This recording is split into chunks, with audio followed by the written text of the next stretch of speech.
रोना बंद करो और अपने तकलीफ़ों का खुद से सामना करो, क्योंकि साथ देने वाले भी शमशान के आगे नहीं लेके जाते, उसके आगे खुद ही जाना होता है अकेले। अपने काम को खुद से करना बहुत ज़रूरी होता है, क्योंकि तभी हमें पता चलता है कि उसमें कितनी मेहनत लग रही है और उसमें क्या क्या करेक्शन होना ज़रूरी है। तभी हम दूसरों को बता सकते हैं कि उसके अंदर क्या कमी थी या क्या गलती कर रहे हैं। तो चलिए स्टार्ट करते हैं हम एक छोटी सी स्टोरी के साथ। नमस्कार दोस्तों, मैं पूजा एक बार फिर से स्वागत करती हूँ आप सभी का मेरे YouTube चैनल में। एक परिवार था जिसमें एक बूढ़े पिताजी, बूढ़ी माताजी और उनके 3 बेटे थे।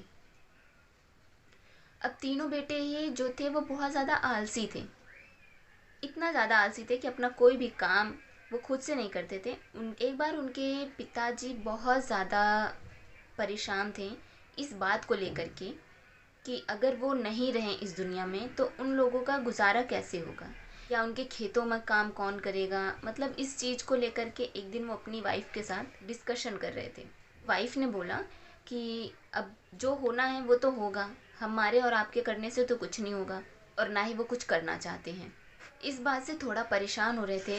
जो बूढ़े पिताजी होते हैं उनके माइंड में कुछ आता है। वो तीनों बेटों को अपने पास बुलाते हैं और बोलते हैं कि मुझे तुम सबसे कुछ बात करनी है। तीनों बेटे आते हैं, उनकी चारपाई के पास बैठते हैं और पूछते हैं कि क्या बात है। तो उनके पिताजी बोलते हैं कि बेटा देखो, मैं तो काफ़ी बूढ़ा हो गया हूँ, मुझे नहीं पता कि मैं कब तक ज़िंदा रहूँगा या कब तक मेरी सांसें चलेंगी। लेकिन हाँ, मैं तुम लोगों को ये ज़रूर बताना चाहता हूँ कि मैं नहीं रहूँ और तुम्हें खाने पीने की दिक्कत होने लग जाए, तुम अपनी ज़िंदगी सरवाइव ना कर पाओ, तो उस वक्त मैंने खेत के एक कोने में खजाना गाड़ा हुआ है। तुम उसको खोद करके अपनी ज़िंदगी चला सकते हो, तुम्हें कोई भी परेशानी नहीं होगी। तो तीनों बेटे तो काफ़ी खुश हो गए, कहें चलो मेरे पिताजी ने इतना तो हमारे लिए किया ही है। कुछ समय बाद उनके पिताजी नहीं रहे और फिर कुछ दिन तक घर चलता रहा ठीक ठाक, लेकिन फिर सरवाइव करने में प्रॉब्लम होने लग गई। वो इसलिए होने लग गई क्योंकि जब घर में कोई काम ही नहीं करेगा तो चीज़ें होंगी कैसे।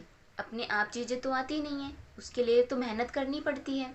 जब उन्हें सरवाइव करने में प्रॉब्लम होने लग गई तो उन तीनों बेटों को याद आया कि पिताजी ने बताया था कि खेत के किसी कोने में उन्होंने खजाना गाड़ रखा है। तो वो सोचते हैं कि चलो क्यों ना हम उसकी खुदाई करके निकाल लेते हैं, तब हमारी ज़िंदगी थोड़ी आसान हो जाएगी। वो जाते हैं खेतों में खुदाई करना स्टार्ट करते हैं।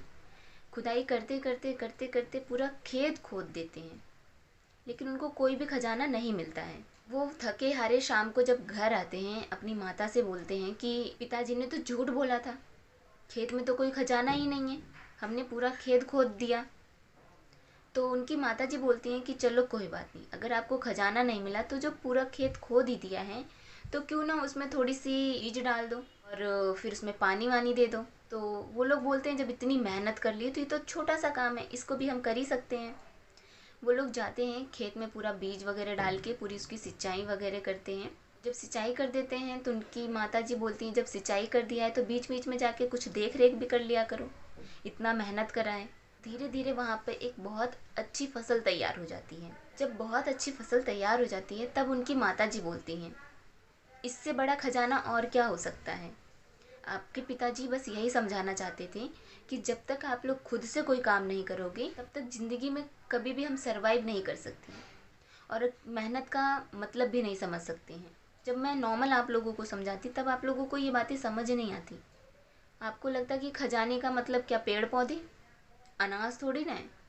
लेकिन आज जब तुमने मेहनत करी है और मेहनत करने के बाद जो ये अनाज आपके सामने आया है, ये किसी सोने से कम नहीं है, किसी खजाने से कम नहीं है, क्योंकि ये इसमें आप लोगों की मेहनत लगी हुई है। तो दोस्तों, मैं इस कहानी से सिर्फ आप लोगों को ये बताना चाहती हूँ कि हमेशा हर क्षेत्र में, हर एक फील्ड में हमें मेहनत करना बहुत ज़रूरी होता है। जब तक हम मेहनत नहीं करेंगे तब तक हम चीज़ों के बारे में समझ नहीं सकते हैं। हम अपने पेरेंट्स को भी ये चीज़ें बोल देते हैं कि आपने हमारे लिए किया क्या है या हमारे लिए क्या करते आ रहे हो। उसके पीछे की एक छोटी सी चीज़ समझ लो कि चलो ठीक है, उन्होंने आपके लिए कुछ नहीं किया है, लेकिन जब आप खुद पेरेंट्स बनते हो तब सोचो, तब आप क्यों दूसरों से ये बोलते हो कि भाई हमने अपने बच्चों को इतनी मेहनत करके इतना बड़ा किया है।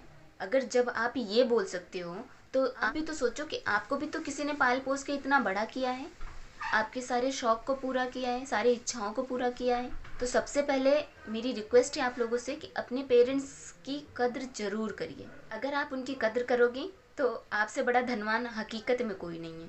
सबसे रिच पर्सन आप हो अगर आपके पेरेंट्स आपके थ्रू खुश रहते हैं या आपको देख के खुश होते हैं। तो इस कहानी से आपने क्या सीखा कमेंट करके ज़रूर बताइएगा। अभी तक आपने मेरा चैनल सब्सक्राइब नहीं किया है तो लाइक, सब्सक्राइब, शेयर करना ना भूलें। फिर मिलते हैं एक नए टॉपिक के साथ, एक नए वीडियो के साथ, एक नए स्टोरी के साथ।